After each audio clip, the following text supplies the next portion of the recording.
नमस्कार। आज हम बात करेंगे आकाश तत्व के बारे में। यह तत्व केवल बाहर के अनंत ब्रह्मांड में नहीं, बल्कि आपके शरीर की हर कोशिका, हर नाड़ी, हर विचार और हर ध्यान के बीच मौजूद है। और सबसे हैरानी की बात यह है कि जब यह तत्व संतुलित हो जाता है, तो व्यक्ति के भीतर एक अजीब शांति, गहरी इंट्यूशन, दिव्य ध्वनियां और कभी कभी समाधि जैसे अनुभव तक प्रकट होने लगते हैं। लेकिन जब यही आकाश तत्व बिगड़ जाता है, तो व्यक्ति को खालीपन, अकेलापन, मानसिक भ्रम, डर, अस्थिरता और जीवन से कटाव महसूस होने लगता है। यह संपूर्ण सृष्टि 5 तत्वों से बनी है: पृथ्वी, जल, अग्नि, वायु और आकाश। इनमें आकाश तत्व सबसे सूक्ष्म और सबसे रहस्यमय माना गया है। तैत्तिरीय उपनिषद में कहा गया है कि आकाश से वायु उत्पन्न हुई, अर्थात सृष्टि की शुरुआत ही आकाश से हुई है। योग और सांख्य दर्शन के अनुसार आकाश केवल खाली जगह नहीं है, बल्कि वह एक चेतन स्पेस है, एक ऐसा सूक्ष्म क्षेत्र जिसमें सारी संभावनाएं मौजूद हैं। इसीलिए ऋषि मुनि ध्यान में बैठकर कहते थे, जब मन शून्य होता है तब ब्रह्म प्रकट होता है, क्योंकि आकाश तत्व का स्वभाव ही विस्तार, मौन और अनंतता है। और इस अस्तित्व में जहां पर भी खाली स्थान है, वो सारा आकाश तत्व ही है। और इसी प्रकार हमारे शरीर के अंदर भी जो खाली स्थान है, वो हमारे शरीर के अंदर आकाश तत्व है। जैसे कि मुंह के अंदर की जगह, कानों के भीतर की जगह। जब हमारा पेट भोजन से खाली हो जाता है, कोशिकाओं के बीच का स्पेस, नसों के बीच का अंतर और यहां तक कि मन के भीतर विचारों के बीच का मौन भी। आयुर्वेद कहता है कि यदि शरीर में स्पेस न हो तो कुछ भी कार्य नहीं कर सकता। रक्त नहीं बह पाएगा, श्वास नहीं चल पाएगी, विचार उत्पन्न नहीं होंगे। यानी आकाश तत्व ही वह मंच है जिस पर जीवन का पूरा खेल चलता है। दूसरी बात, हम बाकी के 4 तत्वों पृथ्वी, वायु, जल और अग्नि को तो देख सकते हैं या महसूस कर सकते हैं, लेकिन आकाश तत्व एक ऐसा तत्व है जिसको ना तो हम देख सकते हैं और ना ही महसूस कर सकते हैं। लेकिन उसके बावजूद भी ये एक ऐसा विशाल तत्व है जिसमें से सारे तत्व निकलते हैं और इसी में ही सारे तत्व समाहित भी हो जाते हैं। और इस आकाश तत्व में ही सारे ब्रह्मांड की रचना हुई है और इस आकाश ने ही संपूर्ण ब्रह्मांड को थाम रखा है। और इस आकाश तत्व में ही हम सभी, ये सूरज, चांद, सितारे, सभी ग्रह, सारे उपग्रह समाये हुए हैं, जो कि एक इलेक्ट्रोमैग्नेटिक फील्ड के प्रभाव से इस विशाल शून्य के अंदर, यानी इस विशाल आकाश के अंदर टंगे हुए हैं। इसके अलावा जैसे हम धरती को माँ का दर्जा देते हैं, वैसे ही आकाश को हम पिता का दर्जा देते हैं। आपने अक्सर देखा होगा, जब भी हमारे अंदर कोई ग्रैटिट्यूड की फीलिंग आती है या कोई हमें अच्छी खबर मिलती है, तो हम हाथ जोड़कर ऊपर की ओर देखने लग जाते हैं, यानी कि आकाश की ओर देखने लग जाते हैं। और आपने ये भी देखा होगा, पुराने जमाने में जब लोग मकान बनाते थे तो घर के मध्य में खुला आंगन रखा जाता था। वो खुला स्थान इसीलिए रखा जाता था ताकि आकाश तत्व का घर के अंदर प्रवेश हो सके।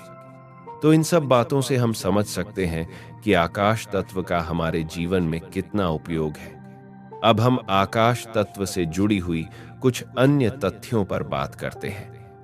आकाश तत्व हमारे सूक्ष्म शरीर में विशुद्धि चक्र, यानी कि हमारे गले के कंठ में जो चक्र स्थित होता है 5वें नंबर का, वहां पर इसकी स्थिति मानी गई है।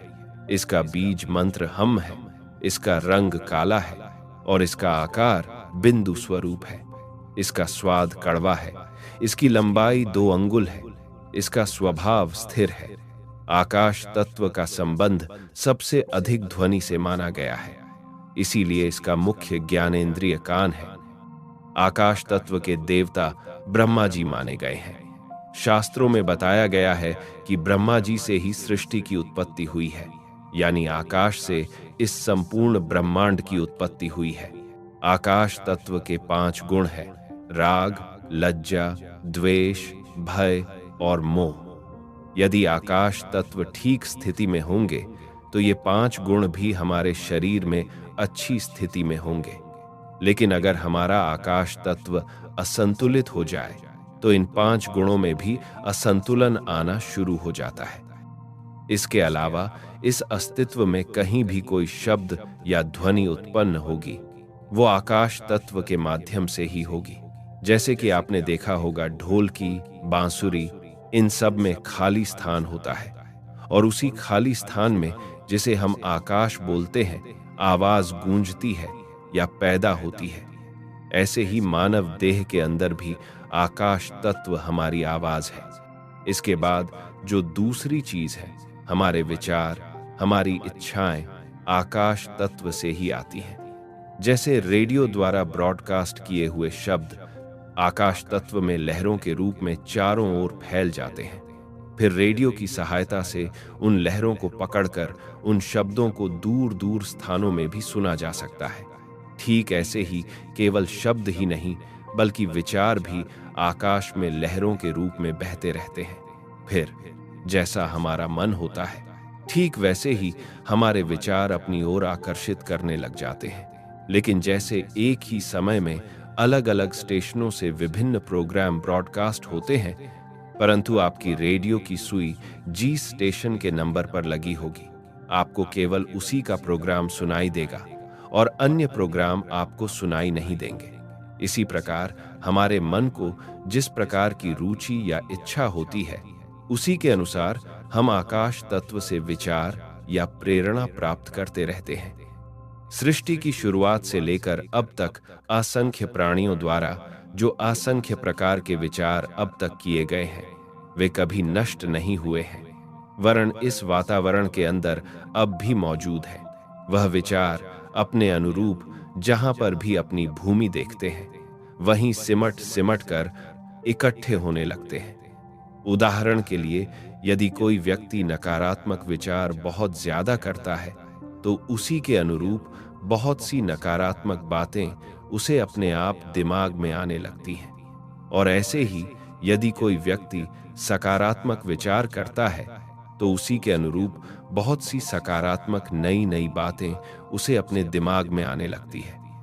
कई बार आप देखते हैं ना कि आपको तो पता भी नहीं होता, ये विचार तो मेरे अंदर था ही नहीं, कहां से आ गया।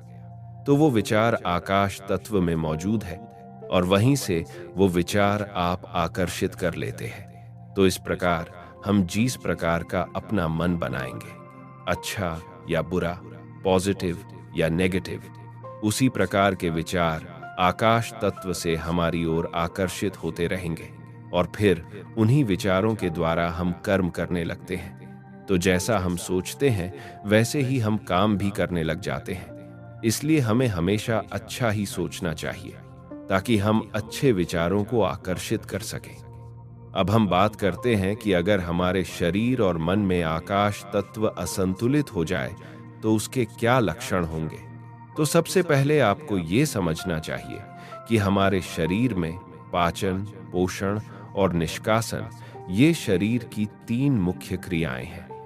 अगर आपका आकाश तत्व असंतुलित हुआ तो आपको पेट के रोग, मल निष्कासन संबंधी रोग यानी कि कब्ज होना, गैस होना, ये चीजें आपको होनी शुरू हो जाएंगी, क्योंकि शरीर में जहां भी खाली स्थान है वहां पर वायु भर जाती है, जिससे कि हमारे शरीर में वात रोग उत्पन्न होने लग जाते हैं। इसके अलावा आकाश तत्व की कमी से आपकी बॉडी अकड़नी शुरू हो जाएगी। आकाश तत्व हमारे शरीर में हल्केपन का प्रतीक है। अगर आपको अपने शरीर में भारीपन लग रहा है तो आप समझ ले कि आपका आकाश तत्व ठीक अवस्था में नहीं है। अगर आपको सूंघने में दिक्कत आती है तो ये भी आकाश तत्व में गड़बड़ी के सबूत है। इसके अलावा अगर आपको बोलने में या सुनने से संबंधित कोई समस्याएं हैं या गले की कोई समस्या है, कान से संबंधित आपको कोई समस्या है, क्योंकि ये सभी समस्याएं आपके कंठ से ऊपर ऊपर भागती है, जहां पर आकाश तत्व निवास करता है। तो इसका मतलब आपके आकाश तत्व में कोई गड़बड़ी है। आज की आधुनिक दुनिया में आकाश तत्व का इम्बैलेंस बहुत तेजी से बढ़ रहा है, क्योंकि हमारा मन हर समय शोर, स्क्रीन, सोशल मीडिया और अनगिनत सूचनाओं से भरा हुआ है। पहले लोग प्रकृति के बीच मौन में समय बिताते थे, लेकिन आज इंसान मौन से डरने लगा है। और यही कारण है कि भीतर का आकाश सिकुड़ने लगता है। जब व्यक्ति अपने इनर स्पेस से डिस्कनेक्ट हो जाता है, तब एंजाइटी, कंफ्यूजन, खुद को दुनिया से कटा हुआ महसूस करना, ध्यान न लगना, अत्यधिक संवेदनशील हो जाना, कानों में आवाजें आना, नींद का असंतुलन और अत्यधिक अकेलापन महसूस हो सकता है। साथ ही आपको किसी प्रकार की मानसिक बीमारी है, आपकी याददाश्त कमजोर हो रही है, या आपको विचारों से संबंधित कोई समस्या, जैसे आपको बहुत ज्यादा विचार आते हैं, तो ये सारे लक्षण भी आपके आकाश तत्व में असंतुलन के लक्षण हैं। अब सवाल आता है, इस तत्व को संतुलित कैसे करें? तो पहली विधि है मौन साधना। दिन में कुछ समय बिना मोबाइल, बिना बात किए केवल स्वयं के साथ बैठना। शुरुआत में यह कठिन लगेगा, क्योंकि मन हमेशा कुछ न कुछ पकड़ना चाहता है, लेकिन धीरे धीरे यही मौन आपके भीतर के आकाश को खोलना शुरू कर देगा। दूसरी विधि है नाद योग। शांत स्थान पर बैठकर आंखें बंद करें और केवल ध्वनियों को सुनें। पहले बाहर की आवाजें सुनाई देंगी, फिर धीरे धीरे भीतर की सूक्ष्म ध्वनियां प्रकट होने लगेंगी। यह अभ्यास मन को विशाल बनाता है। तीसरी विधि है उपवास करना। क्या होता है कि जब आपका पेट भोजन से भरा रहता है, तो आकाश तत्व क्षीण होने लगता है। तो जब आप उपवास रखेंगे, तो आपके पेट में खाली स्थान उत्पन्न होगा और आकाश तत्व की उत्पत्ति होगी। लेकिन आपको अत्यधिक उपवास नहीं रखना है, बस हफ्ते में एक बार कम से कम उपवास रखें। दूसरी बात, आप अपने आप को दीवारों में कैद करके मत रखें। अगर आप हर वक्त अपने कमरे में एयर कंडीशन में बैठे रहते हैं, दिन रात घर में रहते हैं, तो आप अपने आकाश तत्व को खत्म कर रहे हैं। तो आपको खुली जगहों पे, जहां आपको पूरी तरह से आकाश नजर आए, वहां पर जाकर भ्रमण करना चाहिए, सैर करनी चाहिए, यानी कि प्रकृति में विचरण करना चाहिए। जब आप प्रकृति में विचरण करेंगे, खुले में आकाश में जाएंगे, तो आपके शरीर के अंदर आकाश तत्व की वृद्धि होने लग जाएगी। तीसरी बात, आप अपने आप को सभी प्रकार के बंधनों से मुक्त करें। अगर आपके जीवन में किसी प्रकार की लिमिटेशन है, आप किसी प्रकार के कंफर्ट जोन में रहते हैं, उसे बाहर नहीं निकलते, तो आपके अंदर बहुत प्रकार के मानसिक या भावनात्मक बंधन पैदा हो जाएंगे। वो बंधन विचार के भी हो सकते हैं, भाव के भी हो सकते हैं, डर के कारण भी उत्पन्न हो सकते हैं। तो जब आप इस प्रकार के बंधनों में रहेंगे, तो आपका आकाश तत्व शरीर में सिकुड़ना शुरू हो जाएगा। तो उस आकाश तत्व को बढ़ाने के लिए बेहतर होगा कि आप अपने आप को सभी प्रकार के बंधनों से मुक्त करें। चौथी बात, हमेशा भीड़ से घिरे मत रहें, क्योंकि जब आप भीड़ में रहते हैं, तो आपका आकाश तत्व खो जाता है। आपको चाहिए कि आप कुछ समय एकांत में बिताएं, क्योंकि जब आप एकांत में होंगे, तो आपके आसपास के जो स्थान पहले भीड़ ने घेर रखा था, वो अब खाली हो जाएगा, जिससे आपको आकाश की प्राप्ति होने लगती है। पांचवी बात, जब भी आप ध्यान में बैठते हैं, तो आकाश मुद्रा का अभ्यास करें। आकाश मुद्रा मतलब आपकी जो हाथ की मध्यमा उंगली है, यानी कि जो सबसे बड़ी उंगली है, उस उंगली के सिरे को आप अपने अंगूठे से टच करके रखें। बाकी की 3 उंगलियों को सीधा कर दें और अपनी मध्यमा उंगली के टिप को अंगूठे के टिप से जोड़ दें, जिससे कि ये आपकी आकाश मुद्रा बन जाएगी। इसे प्रतिदिन 15 से 20 मिनट करने से शरीर में आकाश तत्व संतुलित होने लगता है। इसके अलावा जब भी आपको फुर्सत मिले, रात में या दिन में, आप आकाश को निरंतर निहारें, उसकी ओर प्रेम से देखें या त्राटक करें। बिना पलक झपकाए आकाश को देखते रहें। तो जैसे जैसे आप आकाश को देखेंगे, वही आकाश की तरंगे आपके शरीर में प्रवेश करने लग जाएंगे, जिससे कि आपके आकाश तत्व में वृद्धि होने लग जाएगी। अगली विधि सबसे शक्तिशाली विधि है, ओम मंत्र का जाप। योग दर्शन में कहा गया है कि ओम केवल ध्वनि नहीं है, बल्कि ब्रह्मांडीय कंपन है। जब इसका सही उच्चारण किया जाता है तो शरीर के भीतर सूक्ष्म कंपन उत्पन्न होते हैं, जो आकाश तत्व को शुद्ध करते हैं। इसीलिए प्राचीन ऋषि लंबे समय तक ओमकार साधना करते थे। अब यहाँ एक गहरा आध्यात्मिक रहस्य समझिए। ध्यान की सबसे ऊंची अवस्थाओं में योगी धीरे धीरे शरीर, विचार और पहचान से परे जाने लगता है। उसे ऐसा महसूस होने लगता है जैसे वह केवल एक विशाल शून्य है जिसमें सब कुछ हो रहा है। बौद्ध दर्शन में इसे शून्यता कहा गया है, अद्वैत वेदांत में इसे ब्रह्म कहा गया है और योग में इसे चिदाकाश कहा गया है, यानी चेतना का आकाश। इसीलिए प्राचीन ऋषि कहते थे कि मनुष्य का असली स्वरूप शरीर नहीं, बल्कि वही अनंत आकाश है जिसमें विचार बादलों की तरह आते जाते रहते हैं। योग वशिष्ठ में एक अद्भुत बात कही गई है, जैसे आकाश बादलों से प्रभावित नहीं होता, वैसे ही आत्मा संसार से प्रभावित नहीं होती। यानी आपके भीतर जो असली चेतना है वह हमेशा शांत है, विशाल है और मुक्त है।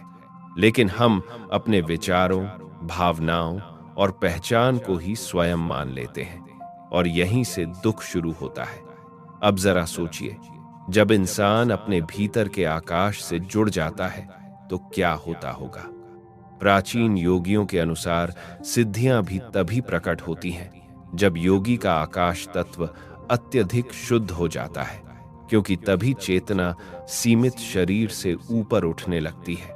इसीलिए हिमालय के योगी घंटों तक मौन में बैठे रहते थे।